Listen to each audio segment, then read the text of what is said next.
football game. I'm at the grocery store. What? I'm at the combination football game and grocery store. Wait, you're at the football game What? and the grocery store? I'm at the combination football game and grocery store. Groceries through Instacart, delivered to my door. I don't have to choose between football and the grocery store.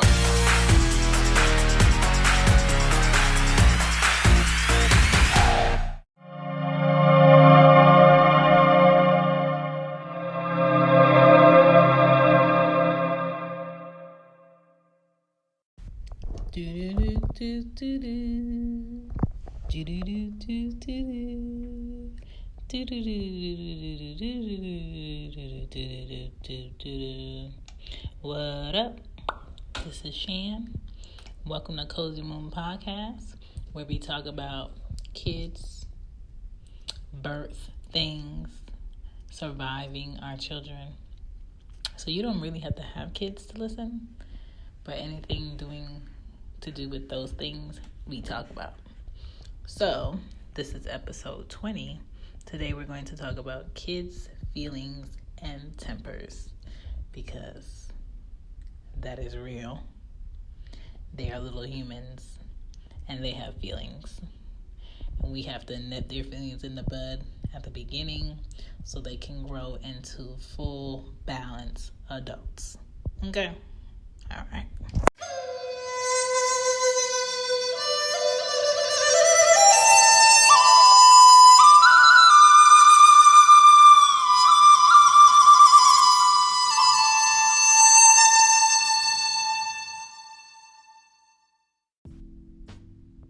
We all know kids who act out, get sad easily, or angry. There's a way to deal with them early so they can grow into healthier adults, because the outbursts, the way that a child acts, they only grow up as adults who don't know how to control themselves, which can lead to a lot of not so great outcomes. So let's all nip it in the bud by one, acknowledging that your kid is sensitive. It's okay. But if we don't acknowledge that our child is a sensitive kid, then someone else is going to point it out to us and look at us crazy like, so you don't know your kid. 2, set limits for them. You know what I'm saying? Kids need limits, because when you give them limits, they learn balance, they learn to control themselves, they learn that, hey, there's a stopping point that I can do X, Y, and Z, here it is. If there's no stopping point that they can do X, Y, and Z as a child, when they grow up into adults, they're just going to think they can do whatever, whenever they want to do it. And then somebody else is going to have to deal with your child. And it'll probably be this so-called quote-unquote justice system that doesn't end pretty. It'll probably be somebody in the street that wasn't raised how you raise your kid and don't want to fight. They want to take out a weapon and settle things. So we have to set limits for our kids while they're young. 3, give a child rewards for taking a step back from a situation when they found themselves getting upset, or, getting angry, or feeling sad, or being able to come to you first or another adult and say, hey, X, Y, and Z is making me sad. Could I go sit somewhere else? Could I go to the bathroom? Just the fact that a child is acknowledging that they're getting to a point where they're not going to be able to control what happens next, give them rewards for that. You know what I'm saying? Also, other children that peep game and see another child about to get upset that tries to, move someone from a situation because they see that they're getting upset, give them rewards too. You know what I'm saying? Kids helping kids, just like adults be helping adults. Number 4, teach your kids ways to deal with their anger, their sadness, frustrations. Teach them how to have patience. Teach them the rewards of dealing with their own personalities. because if they don't, the outcome from it is going to be very limited, where they probably won't get invited to a lot of events and parties and things that involve other kids, because nobody else wants to deal with them because they don't know how to deal with them. Teach them that if they're in a situation that makes them uncomfortable, know when to walk away.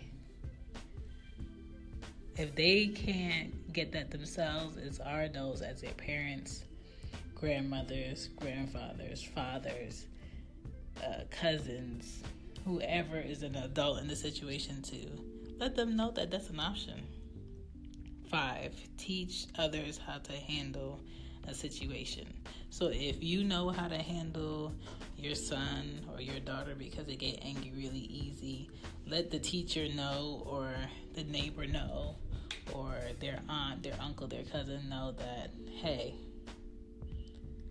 when there's fighting involved, just nip it in the bud and don't let it happen around this child right here, because my child doesn't know when to stop, or my child doesn't know when it's, fun and games, and when somebody's really actually fighting them. Or if your child does not fully understand the concept of sharing, let's not bring that cell phone over the house where the other kids don't have cell phones. Let's not bring that iPad over to a house where that kid doesn't have an iPad. Let's not bring the PlayStation that only has one controller when there's a house full of kids. So let's understand what is being brought to a situation that's going to make it worse, and let's avoid it. Let's be aware of, my son or my daughter can't watch things like that because it makes them feel this type of way, and then you're going to have to deal with crying or being scared or being angry. And if it's an event that wouldn't work out for your child, but it will work for 10 children, don't push your child to go. That's common sense. So I took my daughter, she's 4, to Disney World, and the option package that I got, you could only put 3 fast passes. So one of the options for the fast passes was to see the princesses at Disney and take pictures with them. But because I know Anya, and I know she doesn't sit down and watch movies, she really doesn't care for Barbies or baby dolls like that, and she doesn't really watch Disney movies or Cinderella and princesses and stuff like that.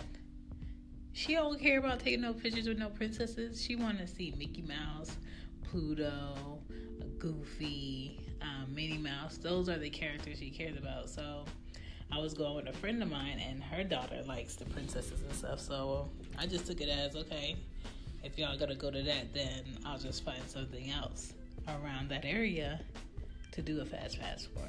It's very easy. So you don't have to put your child in a situation where they're not going to be comfortable, or they're really not going to like it. All right? What I'm going to do for you is go over different ways to deal with a sad child, different ways to deal with an angry child, different ways to deal with a talkative child, different ways to deal with a child that's just very impatient. All right? Let's get into it.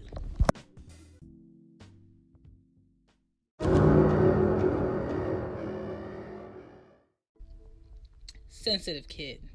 Tell them that they're doing a good job often. Unfortunately, yes, you're going to have to make their head a little bigger than most.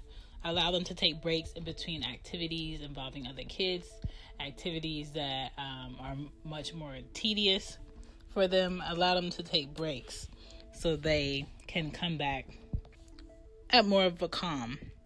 Be straightforward with them. Tell them exactly why you're not allowing them to go to a park without you, or go to an event without you, or why you're not allowing them to play a certain game or do certain things with other kids, because it's going to make you upset easily, because you get upset easily. Moving on. Just so they don't feel like you're always invading their moment. Tell them to use their words. That's going to allow sensitive children to express themselves better, be able to say what's making them sad, or what's making them upset, or what happened that's making you feel like how you're acting. Figure out the issue together. Never assume what the issue is with that child based on what another child said, based on what you think happened. Ask that child, because that child is experiencing something nobody else is. That's why they are feeling that way. Easily angry kid. The reason why I can speak on this easily angry kid is because I have a nephew who's, I want to say 12 or 13, who gets easily angry, and he's been like that since he was 2 or 3. He just gets really upset. He's very calm any other time, stays to himself, not a troublemaker, just very introverted. And when people do things to him that gets him upset, it's kind of like it boils inside of him, and then he balls up his fist and he gets really angry and he just bursts. So, when I see that something is upsetting him, I try to pull him away. Like, Jaden, let's go over here, or let's do this, or come here, Jaden. Ask him to do something for you that you really don't need him to do, but just so he's not in the same zone of what's making them upset. You take them away from the situation. You allow them to have their feelings. If he needs to scream outside, let him scream outside. If he needs to be in a room by himself for a little bit, let him be in a room for a little bit. And then I come back and I ask them what happened. I sit there and I listen. Tell them before something gets them upset to take a break. Go do something else.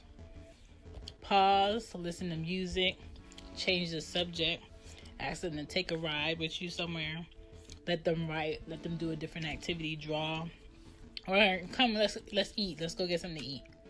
You know what I'm saying? And when that's happening, then you talk to them about what may have made them upset at the time. That you let them know that I saw something getting you upset. That's why I pulled you aside, because when they go out into society, nobody else is going to do that.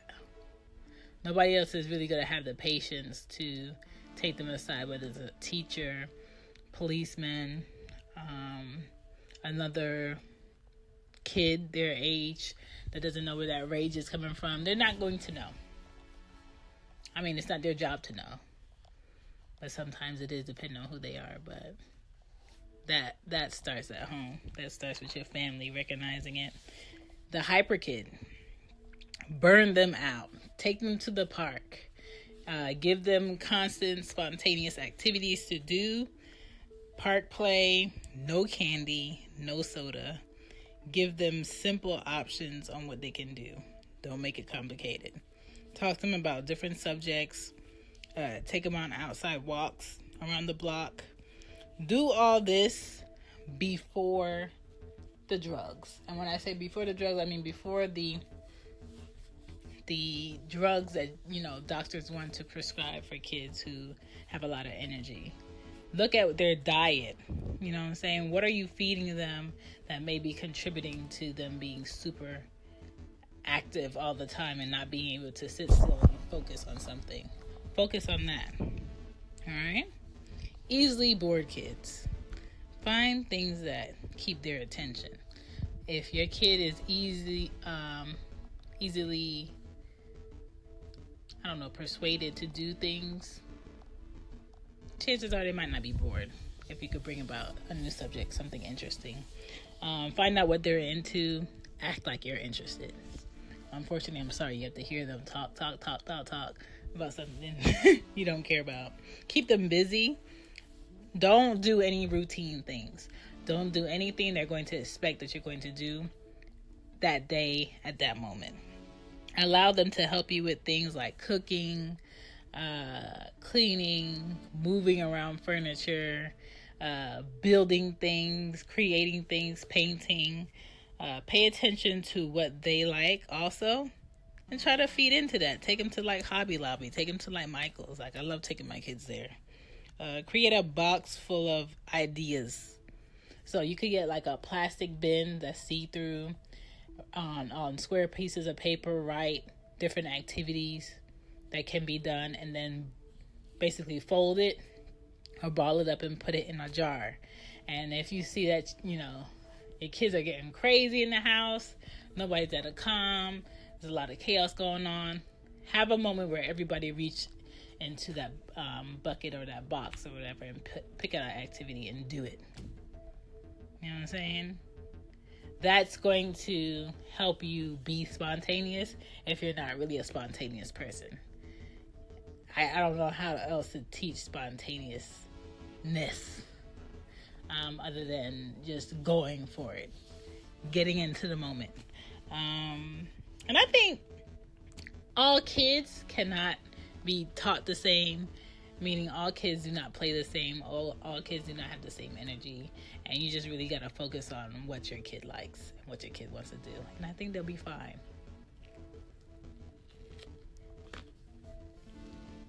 I'm eating pizza, but I'm about to listen to Grapevine or watch a video on Grapevine about colorism. It looks like it got heated, so I need to watch that. Till next time, people, pay attention to your kids, figure out what type of child you have before the world has to, and deals with them in a negative way. Okay? This is Cozy Womb. You can hit me up on Twitter, Cozy Womb. You can hit me up on whoisshan.com. You can hit me by email, cozywomb@gmail.com. You could leave a voicemail on here, or you can come back next time and listen to the next topic. All right? I'm out. Bye.